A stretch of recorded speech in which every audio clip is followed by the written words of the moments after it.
Crush. 5 letra, isang salita. Salita na mahirap sabihin pero libreng isipin. Patagong pinagmamasdan at patagong minamahal. Crush. Ito rin yung bagay na mahirap abutin at mahirap aminin. Yan ay patagong pagtingin na hindi mo kayang sabihin. Bakit?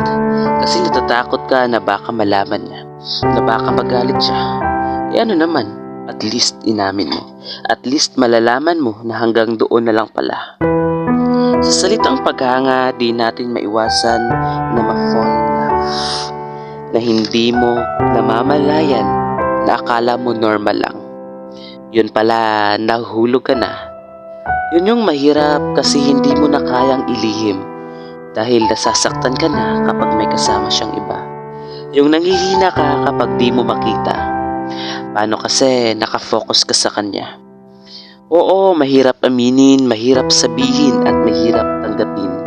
Kasi nga crush mo lang, hinangaan mo lang, hindi yung minahal mo ng palihim. Tapos iiyak ng patago, magpo-post sa Facebook, hihingi ng advice sa friend. Oo, masarap pangarapin na siya'y iyong abutin. Pero once na tumanglaw ka sa kalangitan at pagmasdan mo ang mga bituin na malayang nagniningning kasama ang ulap at buwan, masasabi mong life is too short for waste my time with him. Focus to your friends and family na pwede mong maging crush at alam mo na kahit minsan